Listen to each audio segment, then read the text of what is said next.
Seorang jenderal senior Rusia pada hari Selasa kemarin tewas akibat sebuah bom disembunyikan di dalam skuter listrik dan diletakkan di luar gedung apartemen di Moskow. Peristiwa ini terjadi sehari setelah Dinas Keamanan mengajukan tuntutan kepada sang jenderal. Sang jenderal tersebut bernama Igor Kirillov. Ia adalah kepala pasukan nuklir, biologi, dan kimia militer. Ia diketahui tewas saat ia akan berangkat ke kantornya. Nah, asisten Kirillov juga tewas dalam serangan itu. Pada hari Senin, 16 Desember, Dinas Keamanan Ukraina atau SBU membuka penyelidikan pidana terhadap Kirillov.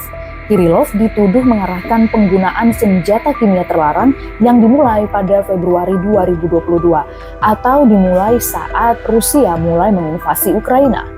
Sebelumnya, Kirillov yang berusia 54 tahun ini mendapat sanksi dari sejumlah negara seperti Inggris dan Kanada atas operasi khusus yang ia lakukan di Ukraina. Pada bulan Mei, Departemen Luar Negeri Amerika Serikat mencatat bahwa adanya penggunaan gas beracun yaitu kloropikrin yang digunakan pada Perang Dunia Pertama terhadap pasukan Ukraina. Rusia sendiri membantah adanya penggunaan gas apapun dalam perang antara Rusia dan Ukraina termasuk penggunaan gas beracun. Dan terbalik menuduh Kiev menggunakan agen beracunnya terhadap pertempuran di antara keduanya.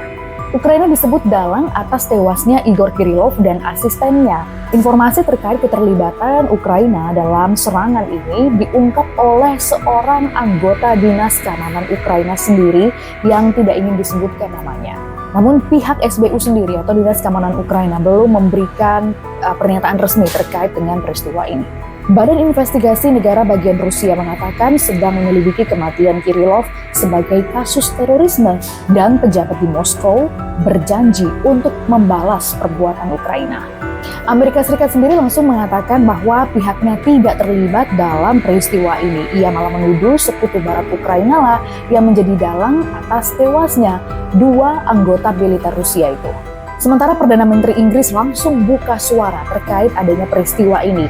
Perdana Menteri Inggris sendiri terus menegaskan komitmennya untuk mendukung Ukraina. China dalam sidang PBB sekali lagi meminta pihak-pihak yang bertikai untuk bersikap tenang dan menahan diri, serta mematuhi hukum humaniter internasional secara ketat. Walaupun China terkena tuduhan oleh perwakilan Amerika Serikat di PBB, di mana ia dituduh mengirimkan senjata ke medan perang dengan tujuan memperpanjang konflik. China membantah pernyataan dari Amerika Serikat tersebut dan mengatakan bahwa Amerika Serikatlah yang selama ini mensuplai atau memasok senjata ke perang Ukraina dan Rusia.